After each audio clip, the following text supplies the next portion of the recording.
Oke, selamat pagi. Ya, jadi ini pertemuan pertama untuk mata kuliah aplikasi IoT ya. Jadi dalam pertemuan ini kita akan membahas kurang lebih apa yang akan kita lanjutkan ya, bahas lebih mendalam dari mata kuliah IoT kemarin begitu ya. Jadi apa namanya? Ya saya juga termasuk kaget ternyata banyak juga yang ngambil mata kuliah ini gitu ya setelah apa yang terjadi semester lalu dan apa namanya ada pandemi juga gitu sehingga mata kuliah IoT ini nggak bisa maksimal karena tidak bisa praktek gitu ya. Padahal ini mata kuliah yang sangat perlu praktek kan seperti itu ya.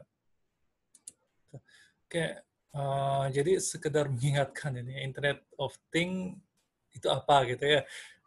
Itu adalah sistem perangkat komputasi yang saling terkait, jadinya saling sambung menyambung ya dengan mesin mekanis ya ataupun sensor gitu ya, ini bisa berupa robotika ataupun WSN gitu ya. Yang dilengkapi dengan pengenal unik, gitu ya, masing-masing perangkat ada UID-nya, unique identifier, dan kemampuan untuk mentransfer data melalui jaringan tanpa interaksi manusia ke manusia atau manusia ke komputer gitu ya. Jadinya kalau misalnya dia masih memerlukan interaksi manusia, barangkali lebih ke arahnya ke WSN gitu, wireless sensor network. Kalau misalnya dia tertanam tapi tidak ada komunikasi datanya, mungkin arahnya lebih ke embedded system. Jadinya itu yang kita sempat bahas di semester lalu kan gitu ya. Oke. Jadinya dalam mata kuliah ini ya akan lebih banyak membahas aplikasi nyata, alias lebih ke perancangan proposal, ya. Itu jadinya membahas latar belakang, ya, kira-kira kenapa ini harus dilakukan, ya. Apakah masalahnya apa, ya. Apakah benar solusi ini menyelesaikan masalah? Kenapa solusi ini yang dipilih? Komponennya bagaimana dan sebagainya. Yang berhubungan dengan IoT, dibatasi tentang IoT aja. Ya. Terus perangkat yang diperlukan apa aja? Kenapa harus Arduino? Kenapa harus Wemos D1? Kenapa harus ESP8266? Kenapa harus ESP32 dan sebagainya? Ya. Kenapa harus Raspberry Pi? Ya, misalnya, ya itu. Ya, dan format perangkatnya seperti apa gitu ya, format perangkatnya seperti apa. Jadinya apakah dia berupa aplikasi portable, aplikasi yang diam, apakah menggunakan solderan atau menggunakan apa namanya masih menggunakan breadboard. Terus juga selanjutnya sumber energi ya. Jadinya selama ini TA paling maksimal power bank ya. Ini masih jarang yang menggunakan baterai ya. Jadi di semester lalu juga kita ini ya belum sempat membahas tentang baterai, misalnya baterai 18 dan 50 ya nanti kita bahas lebih dalam semester ini. Gitu ya. Kita juga bahas komunikasi datanya bagaimana gitu ya, apakah menggunakan Bluetooth, apakah menggunakan NRF, apakah menggunakan MQTT, HTTP dan sebagainya. Termukanya bagaimana, apakah berbasis Android atau berbasis web ya, atau berbasis desktop juga, why not gitu ya. Terus manfaatnya bagaimana mengukur manfaatnya atau alias evaluasinya gitu ya. Evaluasi tujuannya kan sebenarnya mengukur manfaat, penelitiannya bermanfaat apa enggak gitu melalui evaluasi ya. Gitu. Jadi pendalaman di sini kita akan membahas freezing ya. Freezing semester lalu kita sangat sedikit ya bahasnya, artinya coba kita perdalam itu gitu ya. Bagaimana membuat suatu perangkat dari nol, rancangannya dengan freezing. Terus pemrograman Arduino gitu ya, ESP8266, ESP32 sama-sama menggunakan Arduino IDE tapi memiliki komponen dan library ya dan kompatibilitas yang berbeda terhadap sensor dan sebagainya. Ya, terus Raspberry Pi, ya, Raspberry Pi ini beda jauh dengan ketiga yang kita bahas tadi. Ya, kalau Raspberry Pi udah sama kayak kita memprogram Linux itu barangkali ya. Linux jadinya ya itu apa namanya ya Linux yang mulai dari install web servernya ya terus membuat CGI-nya gitu ya, dan sebagainya. Jadi menghubungkan PHP dan Python kan itu kan kita malah banyak dapat bahas ya. Karena saya lihat juga pandemi susah, jadinya kalau itu yang dibahas lebih dalam kayaknya ini menarik gitu ya. Jadi ini juga nanti kita tentunya bahas lebih banyak kamera juga. Kali ini kita bisa menggunakan kamera ini ya, apa namanya, night vision juga nanti ya. Terus pemrograman komunikasi data ya, Bluetooth, ya, infrared, NRF, ya udah dapat ya. LoRa yang belum ya, LoRa, ya, long range gitu ya, HTTP dan MQTT. Pemrograman antarmuka web, ya, dan Android ya, ya tidak membahas iPhone karena tidak ada gitu ya. Tidak ada, jadinya kalau nggak ada gimana cara membahasnya gitu. Oke, seperti itu ya.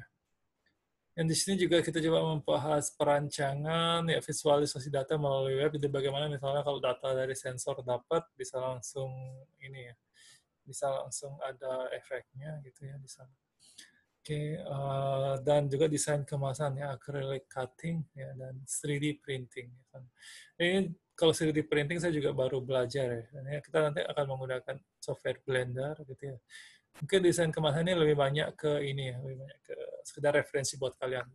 Kalau acrylic cutting intinya aplikasi yang berbasis vektor ya, pengolah citra berbasis vektor apa aja bisa ya, AirDraw, Adobe Illustrator ya, tapi kalau saya menggunakan ini ya, Inkscape ya, karena itu yang open source ya. Terus bidang yang akan dibahas ya kesehatan ya. Itu ya, misalnya kayak kemarin membahas tentang sensor denyut jantung dan sebagainya gitu ya. Terus bisa membuat termometer dan sebagainya ya, tentu membuat timbangan itu juga kita belum sempat bahas ya. Otomatisasi dan keamanan rumah ini yang banyak ya misalnya gitu ya. Terus pertanian dan perikanan gitu ya, misalnya untuk hidroponik atau untuk monitoring tanaman yang tanah. Terus perikanan juga misalnya gitu ya, untuk kolam ikan dan sebagainya gitu ya. Jadi kita akan nanti bahas jurnal yang udah ada langsung, termasuk mungkin jurnal saya juga promosi. Terus robotika gitu ya, robotika di sini juga ya. Nanti di semester lalu kita belum sempat bahas yang mobil sama ini ya, tangan robot. Nanti saya janji akan ini ya, semester ini akan bahas ya. Terus electric vehicle ya, tadi mobil juga. Nanti kita terus bahas kamera dan GPS juga ya, belum sempat kita bahas semester lalu ya. Dan lain-lain sesuai di kalian, misalnya di antara kalian ada yang mau membuat ini ya, misalnya apa namanya, sensor untuk mendapatkan ini ya, kehadiran makhluk gaib ya, ini itu siapa tahu kalian ada idenya gitu. Kalau saya sih nggak ada ide ke sana ya. Software yang harus kalian install ya, FreeZing, Arduino IDE, ya, Python, ya, PHP MySQL, MQTT ya. Jadi PHP MySQL bisa kalian pakai XAMPP, MQTT bisa pakai Mosquito ya sana.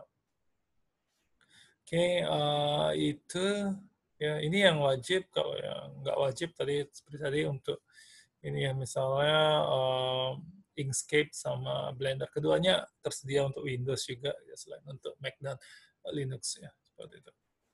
Oke. Ya, penilaian jadinya di mata kuliah ini tidak ada ujian ya, tidak ada ujian karena saya trauma ya, harus menjalankan aturan ya, karena itu ya. Oke, tugas membuat proposal sederhana tentang IT 12 halaman, 1,5 spasi, template nanti menyusul 50%. Ya, lalu kalian tebak aja sendiri yang 1,5 spasi, ya margin bebas, jangan bebas, kalau bebas nanti marginnya 10 cm gitu, cepat sekali habis 12 halaman ya. Ya, anu 332 ya, kurang lebih ya. Gitu, standar.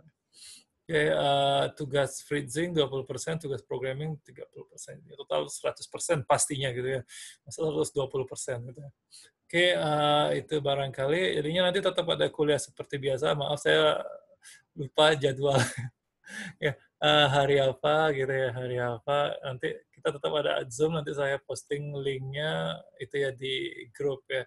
Jadi nanti saya ini ya di Facebook, tolong dilihat, nanti saya membuat grup WA di sana. Jadi kalian yang ngambil mata kuliah ini tolong gabung sana, nanti pengumuman supaya cepat ya ke sana. Nanti saya juga upload video ini, versi video dan versi suaranya tok gitu ya, intinya suaranya tok bisa di SoundCloud. Intinya kalau kalian punya kuota terbatas silakan dengerin suara saya tok gitu ya. Sambil buka-buka slide-nya gitu ya. Gitu. Oke, itu barangkali ya, sekian tentang ini. Ya, terima kasih ya. Sampai jumpa di pembahasan.